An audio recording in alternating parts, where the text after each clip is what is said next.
말씀도 역시 어제 오병이어의 기적에 이어서 여러분이 잘 아는 말씀입니다. 결론은 예수님께서 물 위를 걸어서 오셨다. 그것을 보고 베드로가 같이 걸었다. 그런데 베드로는 예수님이 아니라서 빠졌다. 예수님이 건져줬다. 이 얘기입니다. 이 이야기를 우리가 보고 있으면 이 갈릴리라는 그곳 사실 굉장히 넓고 또한 굉장히 또 엄청나게 크고 이런 이 바다와 같이 상상이 됩니다. 그런데 이제 막상 가서 이제 그 갈릴리를 보면 조금 의아합니다. 이게 정말 성경에서 나왔던 거기가 맞아? 이렇게 생각이 들 정도로. 왜냐하면은 상상보다는 크지가 않아요. 그리고 사실 이게 바다인지 호수인지 여러 가지 호칭들이 많지만 실상을 말해보면 이제 호수죠, 호수. 왜냐하면은 이게 그 바다에서 들어온 소위 말해서 물이 이렇게 흘러가는 곳이 아니라 정확하게 따지면 그 수원은 헐몬산에서 내려오는 물들입니다. 그래서 이제 호수치고는 넓지만 그렇다고 바다라고 하기에는 참 상당히 좀 부담이 있는 그런 크기인데 이런 크기에서 이런 그 호수에서 이렇게 막 베드로가 막 빠져 죽을 뻔하고 막 사람들이 이렇게 놀라고 막 이게 말이 되는가? 그럴 정도의 수준입니다. 그런데 이제 그 학자들에 따라서는 이 상황을 어떻게 이야기를 하냐면 여기에 이 날씨가 변화무쌍하다고 하더라고요. 저도 이제 실제 가서 보니까 갑자기 하늘이 맑았다가 햇살이 막 돋다가 오후가 되니까 갑자기 또 어두워지고 바람이 불고 이런 것들이 있더라고요. 그래서 그런 이제 변화무쌍한 날씨 그리고 때때로 이제 광풍이라는 게 이제 미친 바람이죠. 몰아쳐서 그것으로 인해서 그 당시에 배로는 사실 견디기 힘든 이런 여러 상황들이 있었겠죠. 바로 그런 상황 속에서 이제 예수님과 베드로와 제자들 사이에 있었던 이야기가 오늘 바로 우리가 살펴보는 이 물 위를 걸으시는 예수님이십니다. 자, 그렇다면 제가 어제도 말씀드렸지만 왜 예수님께서 이러한 기적을 보여주셨는가? 예수님의 기적은 그냥 기적이 아니라 분명한 이유가 있다라고 했습니다. 예수님께서 이 기적을 통해서 자신이 누구신지를 드러내는 것이 가장 중요한 것인데 그 중요한 이유, 주님께서 이 바다 위에 걸어오셔서 바다를 또 잠잠하게 하시는 그런 상황, 그 상황을 통해서 이 모든 것을 본 제자들은 예수님을 이렇게 고백하고 있습니다. 우리 함께 33절의 말씀을 같이 한번 읽어보도록 하겠습니다. 시작! 배에 있는 사람들이 예수께 절하며 이르되 진실로 하나님의 아들이돌소이다 하더라. 예수님께 뭐라고 하죠? 하나님의 아들이다. 하나님의 아들이다. 그러면 진짜 하나님의 아들, 그 몇째 아들 이런 게 아니라 이 당시에 이제 하나님의 아들이라고 표현하면 이건 이제 하나님하고 동급입니다. 그래서 사람에게 쓰이면 이거는 굉장히 위험한 단어고 신성모독의 단어죠. 그런데 예수님을 향해서 배에 있는 사람들, 특별히 제자들은 이렇게 물을 다스리고 바다를 다스리는 예수님, 그리고 바다의 바람을 다스리는 잠잠케 하시는 예수님을 향해서 와, 정말 하나님의 아들이시구나를 경험하게 됩니다. 그래서 이 말씀에는 또 몇 가지 그림이 있는데 이 첫 번째로는 여러분 잘 아시는 홍해 이야기가 있겠죠. 홍해, 붉은 바다, 이 바다를 어떻게 건넜습니까? 이스라엘 백성들이 하나님께서 그 바다를 쫙 갈라놓으셔서 이게 갑자기 이제 바다가 슉 갈라진 게 아니라 바람을 통해서 이 바다를 가르셨죠. 길을 내셨죠. 그래서 거기에 마른 땅을 걷게 하셨습니다. 그래서 하나님이 바람을 주관하시고 바다를 또한 하나님께서 주인이 되어 주셔서 그곳을 안전하게 이스라엘 백성들이 통과하게끔 만드는 이 홍해 사건과 오버랩이 됩니다. 그래서 그 때에 이스라엘 백성을 구원으로 이끄셨던 하나님이 바로 오늘도 제자들을 이 갈릴리 바다에서 구원을 이루시는 그런 역할을 감당하신다. 이것을 이제 보게 하신 거고요. 또 더불어서 이와 비슷한 곳에 요단이죠. 비슷한 일이 일어났습니다. 여러분 잘 아시는 엘리야입니다. 엘리야가 어떻게 했습니까? 그 바다를 향해서 옷을 말아서 축 치니까 바다의 길이 갑자기 쫙 열리고 바람이 불고 그러죠. 그러면서 이제 승천해서 이제 올라가죠. 병거를 타고.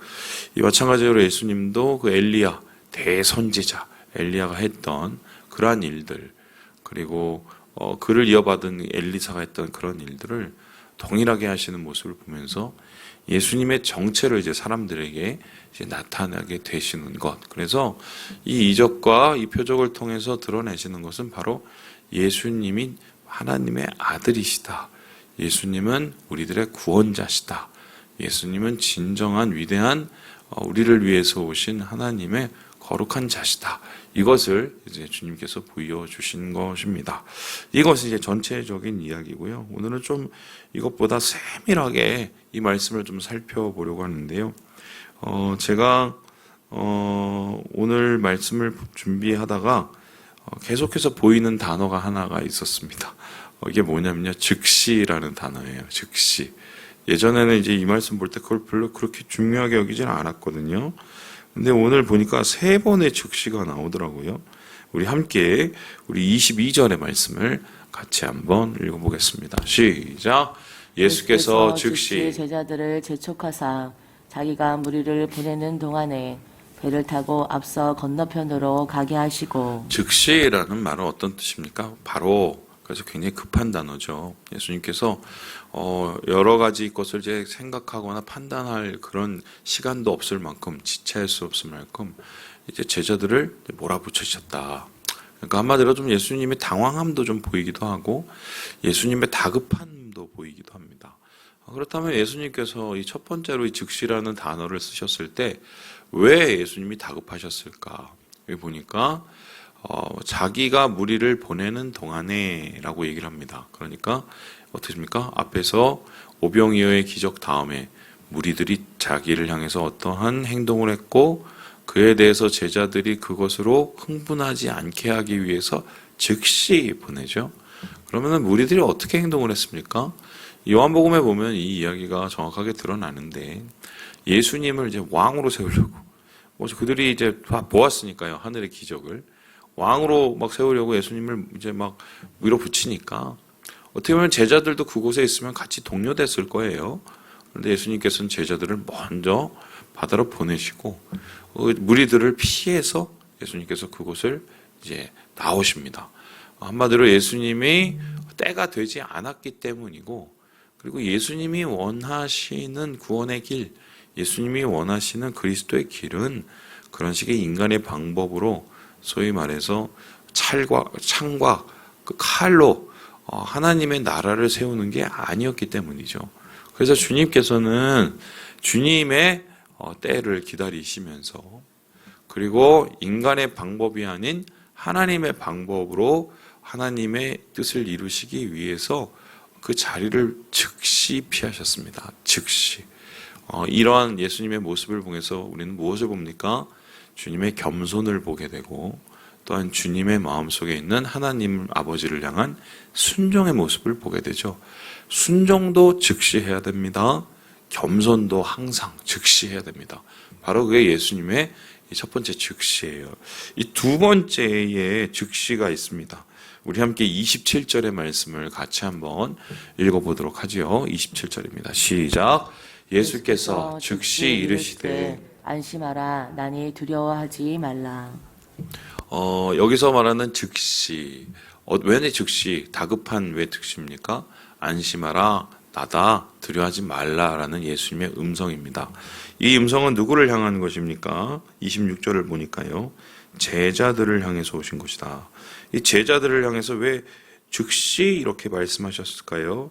제자들이 예수님이 바다 위를 걸어오시는 것을 보고, 야, 저 바다 위를 사람이 걸어오겠어? 저거 유령 아니야? 라고 생각할 정도로 극한 공포감에 빠지게 되죠. 무서워서 심지어는 소리를 지르기까지 합니다. 안 그래도 바람이 거슬려서 고난을 당하고 있고 폭풍우 속에서 힘들어하는데 유경까지 나타났으니 그들의 마음속에서 당황함이 어느 정도 수준인 줄 알겠죠. 근데 그때 예수님께서 어떻게 합니까? 대자들의 그러한 공포를 보시고 즉시 그들을 말씀하시고 그들을 안심시키십니다. 주님께서는 우리의 마음을 항상 감찰하고 계십니다. 감찰한다는 것이 무엇입니까? 우리의 마음을 너무 세세히 잘 알고 있다는 거예요. 그래서 우리의 마음 가운데 주님께서 두려움과 공포와 고난에 빠져 있는 우리의 마음 가운데 주님은 즉시 말씀하셔서 우리의 마음이 하나님의 말씀으로, 주님의 말씀으로 평화를 누리기 원하신다. 바로 그것이 이제 예수님께서 제자들을 향한 마음이셨고, 오늘날 우리도 똑같이 주님은 그렇게 우리에게 즉시 말씀하신다. 여러분 그렇습니다. 그 사람이 살면서 참 누가 나와 함께 있다는 것 자체가 많이 힘이 될 때가 있죠. 너무 많은 이제 사람들 사이에서 이 사람에 치이고 저 사람에 치이다 보면 사람이 싫을 때도 있지만 사실 사람이 싫어서 도망간 사람조차도 언젠가는 사람이 그리워집니다. 제가 재밌는 얘기 예전에도 해드렸지만 그 무슨 나는 자연이다 거기 다니시는 이렇게 두 명의 연예인들 있지 않습니까? 가갖고 인터뷰하고 그분들 동일하게 얘기하시더만요. 그 자연인들 사람 피해서 거기까지 올라가신 분들이 되게 많은데 내려올 때면은 제발 가지 말라고 외로워 죽겠다고 나랑 더 있어 달라고 그렇게 손을 붙잡고 그런다면서요. 우리가 그런 존재죠. 그런데 사람이 아니라 우리 예수님이 우리와 함께 계시고 우리에게 즉시 말씀하십니다. 그래서 우리가 깨어서 그리고 우리가 기도하고 우리가 말씀을 묵상해야 되는 것은 우리의 고난과 환난과 우리의 두려움 가운데 마음이 요동칠 수 있는 그런 상황 가운데서도 주님의 말씀이 즉시 들리기 때문이에요. 그래서 우리가 항상 주님을 향해서 귀를 열어놔야 되고 주의 말씀이 우리의 마음을 다스리도록 우리가 주님을 항상 바라봐야겠다. 주님은 제자들을 향해서 평안의 말씀, 이 샬롬의 말씀을 즉시 하셨다. 오늘 27절에 이렇게 이야기를 하고 있습니다. 마지막에 오늘 나타난 또 즉시가 하나 더 있지요. 우리 함께 31절의 말씀을 같이 한번 읽어보도록 하겠습니다. 시작. 예수께서 즉시 손을 내밀어 그를 붙잡으시며 이르시되 믿음이 작은 자여 왜 의심하였느냐 하시고. 저는 요게 좀 감동이었어요. 이런 겁니다. 예수님 저도 걷고 싶어요. 그래 걸으렴. 이리 와라. 여러분 그 바다 위를 걷는다. 이건 인간이 할 수 없는 일이죠. 그런데 참 베드로도 대단하죠. 주님을 바라보면서 주의 말씀에 의지해서 바다 위에 첫 걸음을 옮기고 또 둘째 걸음을 옮기고 그렇게 해서 어떻게 보면 세상에서 참 아무것도 아닌 사람이 바다 위를 걷는 첫 번째 제자가 됩니다. 대단한 거죠. 그런데 그러한 이 베드로 그런 믿음이 항상 있으면 좋겠으나 어떻습니까? 자빠지죠. 바로 그 자빠지는 이유를 보니까 30절에 이렇게 얘기합니다. 바람을 보고 무서워. 우리 인생도 마찬가지죠. 주님과 함께 주님의 말씀 속에 순종하면서 우리가 은혜로 또한 주님을 믿음으로 우리의 어려움과 우리의 괴로움을 통과할 때가 많이 있지만 그러한 우리의 모습들이 계속적으로 그러한 믿음이 우리 계속적으로 이어졌으면 좋겠지만 그러지 못할 때가 많이 있습니다. 기복이 있죠. 믿음의 기복이 있어요. 신기한 거는 이 베드로의 이 물에 빠지는 모습은 사실 앞으로의 베드로의 모습하고 되게 많이 비슷합니다. 주님을 위해서 제일 앞장서서 주님을 따르던 그 베드로가 어떻게 합니까? 닭이 3번 울기 전에 예수님을 3번이나 부인하는, 그렇죠? 그렇게 무너지게 됐고 심지어는 어떻게 합니까? 나중에도 이방인을 위해서 세우신 그 사도로 이제 또 예수님께서 부르셨음에도 불구하고 그 소위 말해서 이 바울과의 대립이 일어나죠.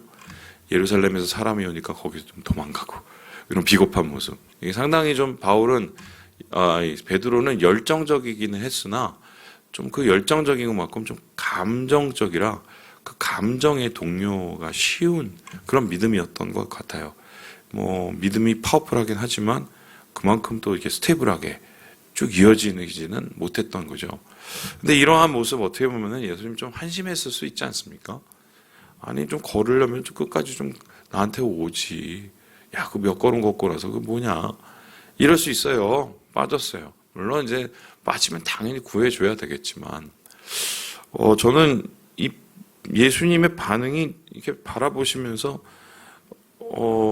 그냥 황당해 하시면서 그랬을 줄 알았는데, 지금 보니까 살려주세요! 그러니까, 바로, 즉시 손을 내밀어 주십니다. 즉시. 그리고 그를 붙잡아 주시죠. 믿음이 적은 자여 왜 의심하느냐? 이거를 먼저 말하고 붙잡아 주신 게 아니라요. 먼저 즉시 붙잡아 주시고 그리고 믿음이 작은 자여 왜 의심하느냐? 그 다음에 말씀하셨더라고요. 이 말씀 보니까. 그러니까 예수님은 참 제자들을 사랑하셨던 것 같아요. 특별히 또 베드로를 사랑하셨던 것 같아요. 참 부족하고 연약한 사람이지만 있는 모습 그대로 주님은 많이 사랑하셨다. 그리고 그러한 제자들을 향한 사랑, 베드로를 향한 사랑, 즉시 모든 것을 다해서 그를 건지고 그를 온전케 할 만큼의 그런 하나님의 이 제자들을 하는 각별한 모습을 우리가 이 말씀을 통해서 보게 되는 것이죠. 예수님께서 이 베드로도, 부족한 베드로도 이렇게 사랑해 주시고 또 이렇게 함께 해 주셨던 것처럼 오늘 이렇게 부족한 우리들도 주님께서 이렇게 함께 해 주십니다. 우리가 참 믿음이 모자라서 물에 빠지고 믿음이 모자라서 넘어지고 믿음이 모자라서 참 죄송한 모습이고 그럴 때 하나님 앞에 정말 회개함으로 주님께 주님 제가 잘못했습니다. 제가 빠져요. 주님 도와주세요. 구원해 주세요. 그때 주님께서 바로 그것을 바라보시면서 그래 네가 얼마나 잘 버티나 보자 이렇게 하지 않으시고 우리의 주위에서 바로 옆에서 즉시 손을 내미시는 우리 예수님, 그 예수님이 바로 우리가 믿는 구세주시고 우리의 하나님이십니다. 그래서 우리 하나님의 이 손길, 우리를 향해서 내미는 손길, 전 마치 그거 같아요. 제가 예전에 그런 얘기를 하긴 적이 있는데 요셉이 이제 어렸을 때 찍은 사진이 이제 몇 개 있거든요. 영상들이 이제 그거 보면은 요셉이가 이제 아장아장 막 걷기 시작할 때인데 이제 막 걷다가 막 쓰러지고 막 그거를 또 이제 걸려야 되니까 그래야 애가 뭐 사람다워지잖아요. 근데 그 뒤에서 그 앞에서 또 오라고 하고 또 뒤에서 넘어질까 해서 또 애를 붙잡으려고 또 이렇게 하고 그 모습 보면서 나중에 그거 보면서 좀 마음에 좀 찡함이 있더라고요. 아, 이놈이 이렇게 컸지 하면서 그래 내가 이렇게 그때 있었어. 바로 그게 주님이 우리를 향한 모습이겠죠. 그 아장아장하는 참 부족한 우리의 걸음을 그렇게 함께 해주시고 즉시 우리를 붙잡아 주시는 바로 그것이 또 우리를 오늘날도 함께 해주시는 우리 예수님의 은혜고 사랑이라는 것, 이게 바로 큰 위로고 힘이 아니겠습니까? 이 사랑하는 여러분, 주님께서 우리를 이렇게 아끼시고 사랑하십니다. 즉시 사랑하시고 즉시 말씀하시고 즉시 우리를 향해서 하나님의 손을 내밀어 주시는 것을 기억하시고요. 오늘 하루도 주님의 손 붙잡고 모두 승리하시는 우리 모든 형제 자매들 되시길 주님의 이름으로 축원합니다.